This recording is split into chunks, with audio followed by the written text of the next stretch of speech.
1 વીઘામાં 15 kilogram DAP નાખવાનું છે આપણે. હવે 6 બાય 7 ફૂટે જો આપણે ખાતર વાપતા હોઈએ તો ડીએપી આખા ખેતરમાં નાખવાની જગ્યાએ એટલે 1 વીઘાના 700-800 છોડ આવે એ જગ્યાએ કોદાળીથી ખાડો કરી એમાં ડીએપી અને ગંધક આ બે જો નાખી દઈએ તો પાયાનું ખાતર એને પૂરું થઈ જશે. ખાતર આપ્યા પછી ભારે પિયત આપવાનું નથી. જો તમે ભારે પાણીમાં આપશો, વધારે પડતું પાણી આપશો તો ખાતર ઓગળી જશે અને જેટલા ઊંડું પાણી જશે એટલા ઊંડું ખાતર જશે. હવે આપણે પાણી અને ખાતરની જરૂરિયાત છોડને ક્યાં સુધી છે? 6 ઇંચ સુધી. મોટા ભાગનો ખાતર અને પાણી શોષનારો મૂળ ઉપરની 6 ઇંચની જગ્યામાં 6 ઇંચમાં જમીનની 6 ઇંચમાં હોય છે મોટા ભાગનો. તેલીબિયાનો પાક વાવો છો અથવા કઠોળનો પાક વાવો છો તો વીઘાનો 10 કિલો ગંધક લીધા સિવાય ખેતરમાં જવાનું નથી. આ એક મૂળભૂત સિદ્ધાંત તમારે અપનાવી લેવાનો છે.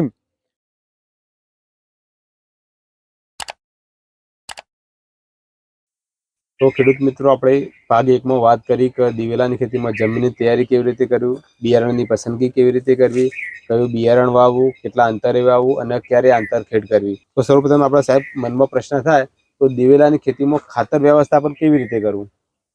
સરસ, બહુ જ અગત્યનો પ્રશ્ન છે.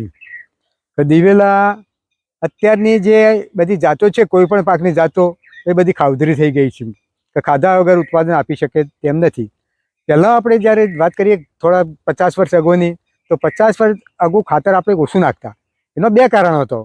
એક તો ઉત્પાદન શક્તિ એની ઓછી હતી અને બીજું કે આપણે ઘનિષ્ઠ ખેતી પદ્ધતિ અપનાતો નહોતા. લગભગ ચોમાસું એક પાક લેતા, કદાચ શિયાળું થોડું લેતા. પણ અત્યારે ઘનિષ્ઠ ખેતી પદ્ધતિ છે, ઉત્પાદન ખૂબ જ વધુ.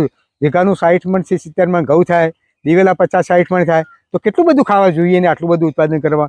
એટલે બધી જ જાતો ખાવધરી છે. જો ખાતર આપણે પૂરેપૂરું નહીં આપીએ તો ઉત્પાદન મળશે નહીં અને જાતની વગોવણી તમે કરશો એ પણ બરોબર નથી. સારી જાત હશે તો ખાતર વગર દટાઈ જશે. એટલે તમે ખાતરની વ્યવસ્થા કરજો. હવે છેલ્લા સંશોધન મળતો 7 નંબરની જાતમાં હેક્ટરે 25 કિલો ફોસ્ફરસની ભલામણ કરી છે. હવે 25 કિલો ફોસ્ફરસ એટલે 25 ગુણ્યા 2.17 કરીએ, 25 દુ 50, 60 એટલે 60 કિલોગ્રામ ડીએપી જુઓ. હેક્ટરે 60 કિલોગ્રામ જુઓ તો વીઘાનું કેટલું જોઈએ? 15 કિલો. 1 વીઘામાં 15 કિલોગ્રામ ડીએપી નાખવાનું છે આપણે. હવે 6 બાય 7 ફૂટે જો આપણે ખાતર વાપતા હોઈએ તો ડીએપી આખા ખેતરમાં નાખવાની જગ્યાએ એટલે 1 વીઘાના 700-800 છોડ આવે એ જગ્યાએ કોદાળીથી ખાડો કરી એમાં ડીએપી અને ગંધક આ બે જો નાખી દઈએ તો પાયાનું ખાતર એને પૂરું થઈ જશે. બરાબર? હવે જો આખા ખેતરમાં નાખીશું તો ઘણું બધું ડીએપી જોશે અથવા ડીએપી વેસ્ટ થશે. હવે કોઈ પણ જાતનો તમે તેલીબિયાનો પાક વાવો છો અથવા કઠોળનો પાક વાવો છો તો વીઘાનો 10 કિલો ગંધક લીધા સિવાય ખેતરમાં જવાનું નથી. આ એક મૂળભૂત સિદ્ધાંત તમારે અપનાવી લેવાનો છે. બીજો ગમે એ પાકમાં જે કરવું હોય પણ કઠોળ અને દિવેલાના પાકમાં 10 કિલો તમારે ગંધક નાખવાનો. ફાયદો થાય કે ના થાય કોઈ ચિંતા કર્યા વગર. બહુ ચીજ ના. વીઘાના 25 રૂપિયા હશે તો તમે 10 કિલો નાખશો તો 250 રૂપિયા થશે. કોઈ વધારાના પૈસા 250 રૂપિયા એટલે તમે એક ફેર નાસ્તો કરવા જશો ને હોટલમાં તો 250 રૂપિયા વાપરીને આપશો. હવે તમે વાત થઈ ડીએપી જ્યારે આપવાનું થાય એટલે કોઈ પણ સંજોગોમાં પાયામાં જ આપવાનું છે. ઘણા બધા ખેડૂતો પાયામાં આપતા નથી અને પાછળથી ફોન કરે, સાહેબ હવે ડીએપી આપું. હવે ભાઈ તને ડીએપીની ક્યાં જરૂર છે? ડીએપી જે જગ્યાએ ડીએપી તમે નાખો છો ત્યાંથી ડીએપી 1 સેન્ટીમીટર આગુ પાછું થતું નથી.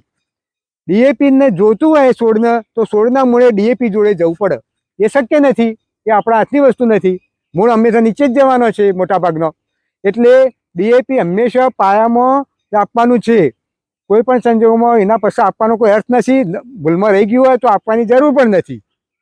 હવે નાઇટ્રોજનની વાત કરીએ. ભાઈ નાઇટ્રોજન તો એમાં ઘણું બધું જોઈએ, પણ તમે નાઇટ્રોજન દર પીએચે તમે થોડું 15 કિલો આપશો, 1 વીઘા દીઠ 15 કિલો આપશો તો ઘણું થઈ જશે. કોઈ ચિંતા નહીં. જો તમને ટાઈમ હોય તો આજુબાજુ રિંગ કરીને આપજો છોડની આજુબાજુ, તો તમારે 15 કિલો ખાતરથી વધારે ખાતર જોશે નહીં. જો તમે પૂંખવા જશો એમને તો ઘણું બધું ખાતર જોશે.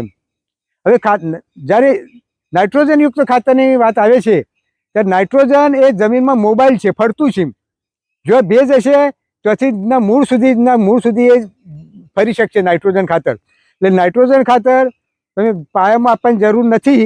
પણ જ્યારે પાક પિયત આપતા હોય એના પહેલો અથવા પિયત આપ્યા પછી તમે 2-4 જ્યારે પગફર ટકાયું થાય ત્યારે આપશો તો ચાલશે. પણ એક ધ્યાનમાં રાખવાનું છે કે ખાતર આપ્યા પછી ભારે પિયત આપવાનું નથી. જો તમે ભારે પાણીમાં આપશો, વધારે પડતું પાણી આપશો તો ખાતર ઓગળી જશે અને જેટલા ઊંડું પાણી જશે એટલા ઊંડું ખાતર જશે.